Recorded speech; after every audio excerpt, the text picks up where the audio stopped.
Hello, movie lovers! Bob for Bob's Movie Review here, and today I'm very happy to bring you a review of a movie I recently watched called Last Seen in Idaho.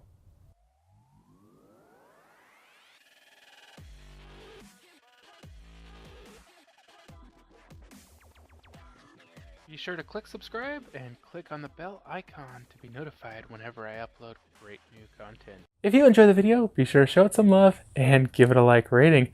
So this one is releasing on DVD and video on demand April 24th, 2018 from Breaking Glass Pictures.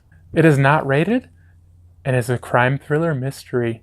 So I knew when I saw this movie was coming out that I had to see it because it's called Last Seen in Idaho, and I live in Idaho, so I put 2 and 2 together and I got 6.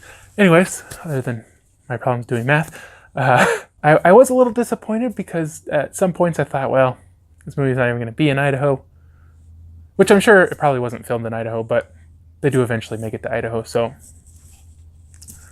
got what I wanted.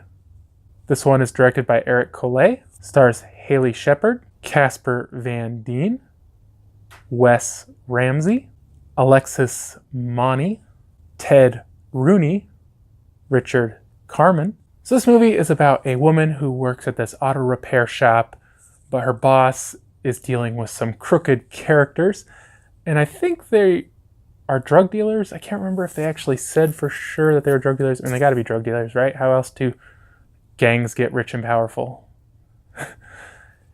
And she ends up getting caught up in this murder, and they try to kill her, and she gets amnesia. And so they decide not to kill her as long as she doesn't really remember what happened. And then she starts having like these premonitions of her future, kind of almost like the Final Destination, but much more rapidly, and she can almost control it at one point. So we follow the main character, Summer, as she's, kind of investigating and trying to escape. And there's also, obviously, they're after her and trying to kill her. And they're led by Lance. I really like Lance, even though he's like the bad guy and you're not supposed to like him. Like, just his look and his attitude and everything. I really liked it, and I thought he was a really cool character.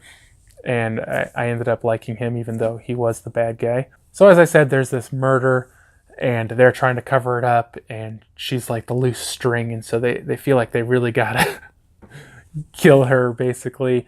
And she keeps having these visions of her death or her going missing, or like she'll see a billboard and then it'll be like her missing or whatever, So she's just having these visions. And so it kind of gets cool because she'll kind of like want to try something out, and somehow she'll be able to control the visions, and she'll see how things will work out. And if they don't work out, she doesn't do them. So this movie was a fun kind of action mystery movie with, kind of some gangster types or organized crime types and some murders and stuff like that. I did feel like there were a lot of times where they tried too hard to make the scene too dramatic, and I think there was some overacting there, just trying so hard to make the scenes feel more dramatic than they really were. I don't want to hold it too much against it, but it was noticeable that they were overacting a little bit. But I feel like everybody did a solid performance.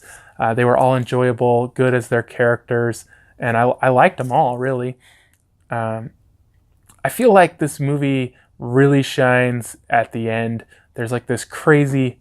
Okay, first of all, there's this really obvious twist that you see from a mile away, but then there's like 2 or 3 more twists that you don't see coming, and it made the story much more interesting.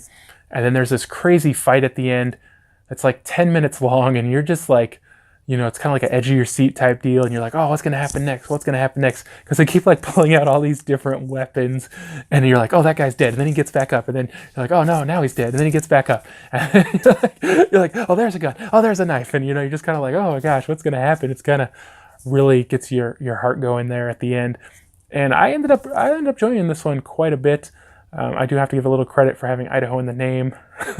So I think for a score on this one, guys, I'm going to give it a 7 out of 10. I think it's a fun movie with some good action, great ending, a really well-produced movie, too. They did a lot to really sell the effects and the different things that were happening that you don't typically see in a lower budget movie like this. And it had a Lamborghini. Come on.